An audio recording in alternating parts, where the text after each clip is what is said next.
Hello everyone, welcome back. Welcome back to Math with Gustavus. In this lesson, we'll be multiplying fractions. In doing so, there are some steps here that I recommend. The first step is to multiply the numerators. That is, the numbers on top, you will be multiplying them. Secondly, you will be multiplying the denominators. That is, the numbers at the bottom. After you have multiplied the numerator and denominator, you will now have a fraction. Now that fraction leads us to the third step, which I want you to simplify. And I have shown you in previous videos how to simplify fractions. So if you have not seen those videos, take the time out and watch them now or after this one. Let's jump right into it. So the first step is to multiply the numerators.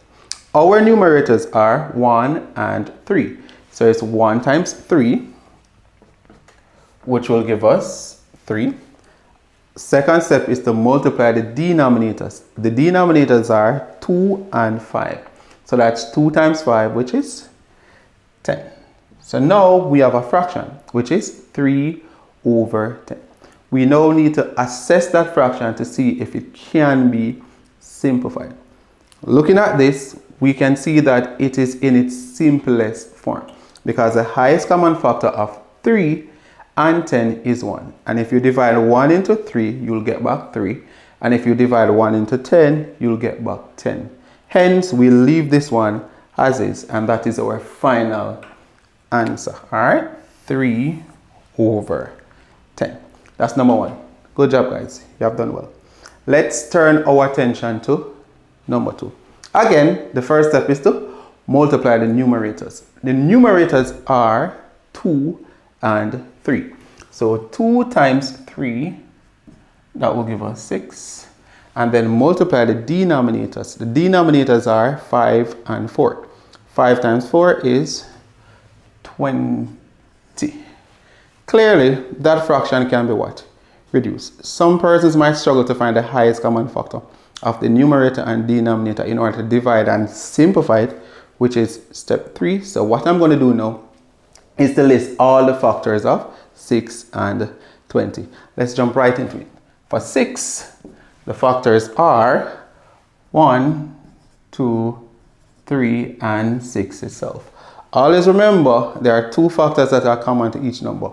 Number 1 and the number itself. For 20 now, the factors are 1, 2, 4, 5, and 20. No, I missed out one. I missed out 10 and then 20. All right, so the highest common factor right here would be what? Would be 2. After you have found your highest common factor, you're going to divide both the numerator and denominator by that number, which is 2 in this case. So it's 6 divided by 2 and 20 divided by 2. Now 6 divided by 2 is equal to 3 and 20 divided by 2 is equal to 10. So 2 over 5 times 3 over 4 in its simplest form is simply 3 over 10. And as you see, guys, it's just luck, so that both answers are the same. So it's not the case that the answer is always 3 over 10. Let's look at the third one now. The third one is 8 over 9 times what? 3 over 4. All right, so the first step is to multiply the 2 numerators. There are 8 and 3. 8 times 3 is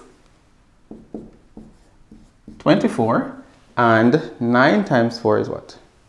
36. Now we need to find a number, the highest one, that can go into what? Go into 24 and 12. As you see, the numbers are getting larger. We have 3 and 10 there, we have what? 3 and 10 there, what? 6 and 20, and now we have what? 24 and 36. So the numbers are getting larger, and the larger the numbers become, it's going to become harder for us to list all the factors. But we can still list them. Let's list the factors right here. So the factors of 24 are 1, 2, 3, 4, 6, 8, 12 and 24. Guys, double check for me to see if I listed all the factors. If I've missed out one, please put it in the comment section. Let's go to 36 now.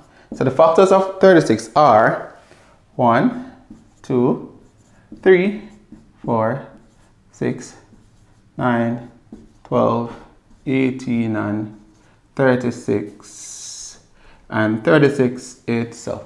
You can always check if all the factors are there by multiplying the smallest with the largest. So 1 times 36 give us about 36. Then the second smallest with the second largest. So it's 2 times 18 give us 36.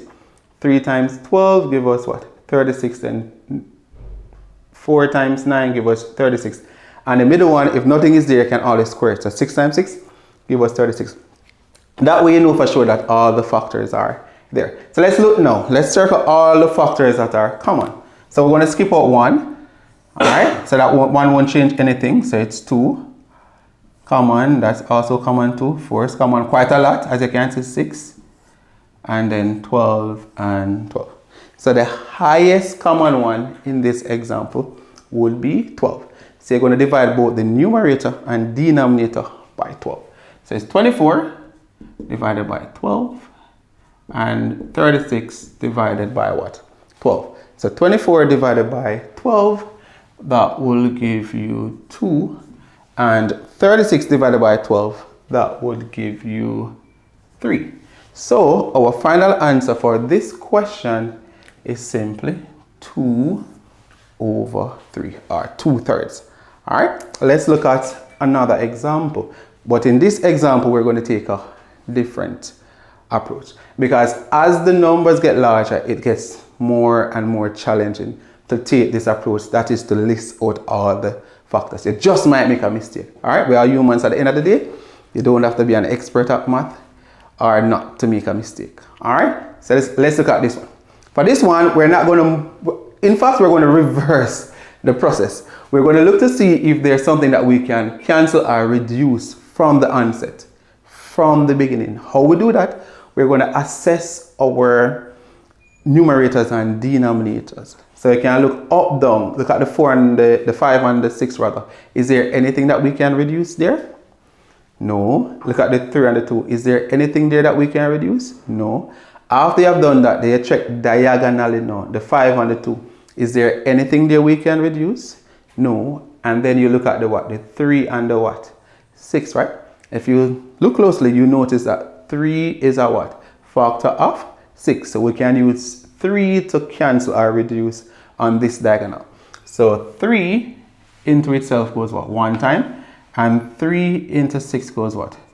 2 times. All right. After you have what? Simplify. Then you can start from 1 now, right? So let's multiply the numerator. So it's 5 times 1. That will give us what? 5. And then what? 2 times 2. That will give us what? 4. All right, so we are left with 5 over 4, which is an improper fraction. Remember now that improper fractions can be converted to mixed numbers. So let's do that. So 4 into 5, that goes what? 1 time, and then that will leave us with a remainder of 1, and we'll simply put back that over 4. All right, let's do another example using this method. All right, so we try to simplify first, then we go to multiplying the numerators, then the denominators. All right, so let's check numerator and denominator here. Is there anything that can go into 12 and 8 without a remainder? Yes. Yes. 1, no. 2 can work, yes, but something higher. 4, good job, right? So 4 can go into 12 3 times, and 4 can go into 8 2 times. All right. Let's check up down right here to see if there's anything that can cancel. So we're comparing 4 and 2 to determine the highest common factor. The highest common factor of 4 and 6 rather is 2, right? So 2 into 4 goes 2 times, and 2 into 6 goes 3 times. So you can also check your diagonals after cancelling up, down, right? Check your diagonals. As you can see, 3 can go into itself 1, and then 2 can go into itself 1 time.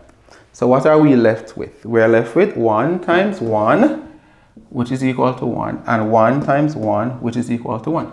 Now 1 divided by 1 is equal to 1, which is a whole number, right? So we're left with 1 for the final answer for number 5. All right, so for number 4, it's 1 and 1 over 4. For number 5, it's just 1. Now, number 6 is where you get a chance to express yourself to me, to the community, that you understand what I have done here. So I'm asking you to work that question, then post your answer in the comment section. Invite all your friends, family members, students, colleagues over to this channel, our channel. Thank you very much for watching, and please come back again. And remember guys, to share, like, comment. See you soon.